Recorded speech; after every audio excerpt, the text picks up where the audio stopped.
Well, hello again, everyone. I hope this finds you, each of you, doing well and staying safe and healthy.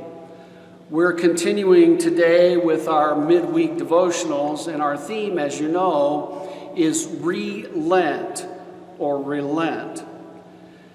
And today I just want to talk with you a few minutes about our natural resistance to change. Though, of course, we all know that change is a constant, that there's not one moment that's exactly like the moment that has passed or the moment that is to come, we nonetheless still tend to seek the status quo. We're creatures of habit, right? And so we tend to form these daily routines and even seasonal patterns that are familiar to us and that make us feel safe and comfortable, which in turn then make us feel like we have at least some kind of control in what can otherwise feel like a very out of control world around us.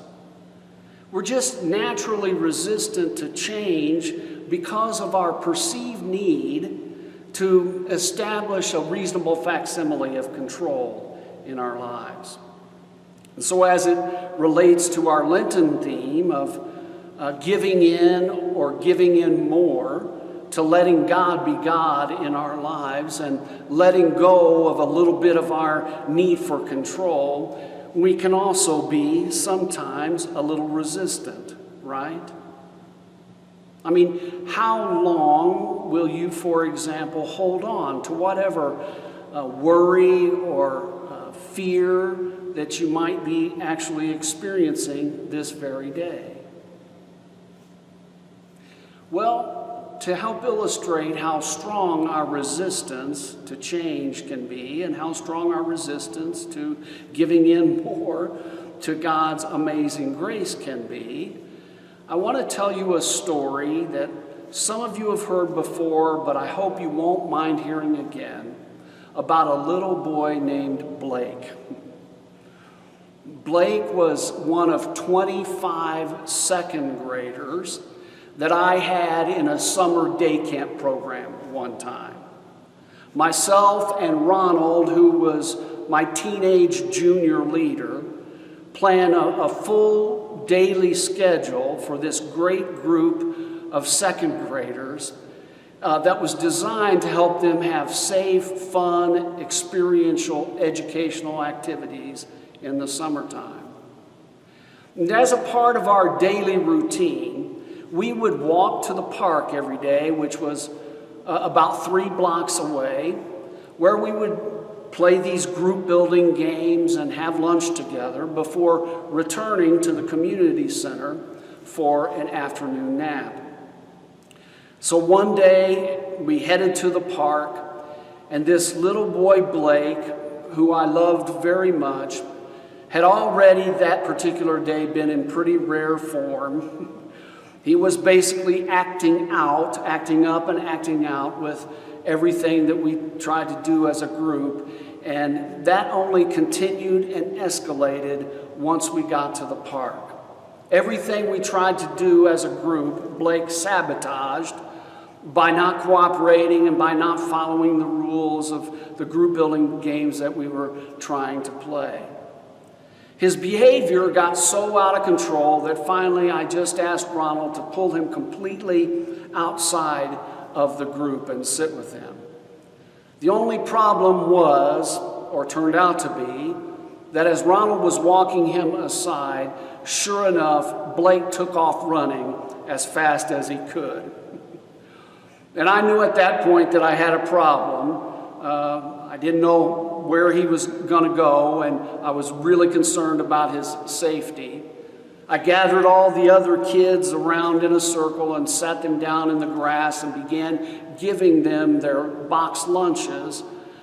But the whole time I was keeping an eagle eye on Blake. And he was sort of circling around, kind of like a vulture in the sky, out among the huge trees in the park. Now, I had worked with kids enough to know that if I would have chased after Blake, he would have just kept running further and further away from me.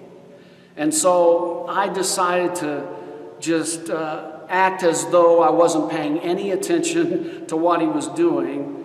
And even though I was, that I wasn't fuming on the inside.